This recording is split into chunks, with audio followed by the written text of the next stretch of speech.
call with a client, which was like all calls with my clients, are just delightful. I'm not just saying that just to be cheesy, but I love the conversations that I have. I love that intersection of somebody coming to me with an idea or a speech or something that they're working on, and then we work together to produce something different. Because what they bring in at this end very rarely looks the same at the end. It's transformed, it's different, and it's that co-creation as coaches would use in terms of wanky language. It's that co-creation of something, but it truly is. It's creating something new, which is then going to go on and change the world. And I'm really excited. And when I say change the world, I genuinely mean change the world, because words are important, and being able to stand in front of an audience and speak your words will change. It will transform that audience, whether it's in a small way, whether it's in a large way. And I'm really excited to see where they're going with their speech. It's going to be very exciting.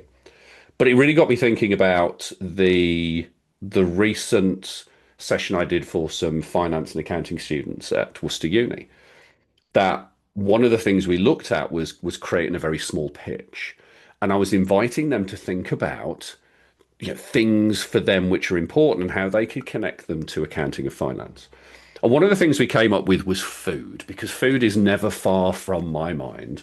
And we talked about how you can take something like an apple and how you can compare it to accounting and finance. And I asked the question to this lovely young woman. I said, "What's the connection?" And she looked at me and she said, "I don't know." I went, "Okay, fine. Let's work it through together."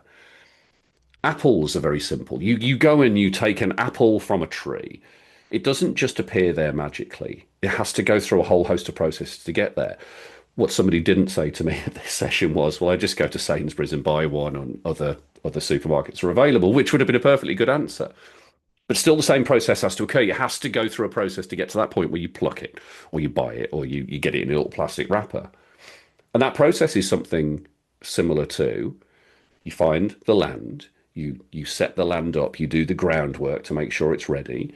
You plant the seed, you water it, and you set the conditions up so that it can grow into a small tree and then into a bigger tree and then grow branches and then give you fruit, and then you pluck the fruit. But that process starts with an idea, it starts with an intention, and it starts with patience and time. And the question I asked was, how can we compare that process to accounting and finance? And there's a very simple place that you can take it, and that is investments. That you have to set the groundwork for investments. You have to plant the seed. You have to wait for the time.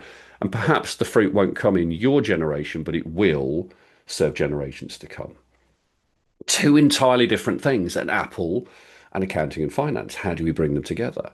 And this is a process which I go through with clients. And this is a process which, if you look at comedians, they do exactly the same. How do you take two very different things and bring them together? Where is that one connection where everything works? And sometimes the only way you can do that is by working in tandem with someone. And my call to action on this, my little bit at the end, is you should come and work with me. Obviously, I mean, that's a bit forward, but we're going with it anyway. But being in that space where you can have all of this information and you can put it down on a big digital whiteboard like we've done today, and you can pull little bits out and you can add bits in and you can move it around, that is a magical thing to do. And probably in many respects, it's priceless to create something which is going to go out and change the world. And if you want to have a chat about that, come and find me after the end of this video in DMs and things like that. And that's probably the clunkiest ending to a video I've done for a while. But I hope you enjoyed it anyway.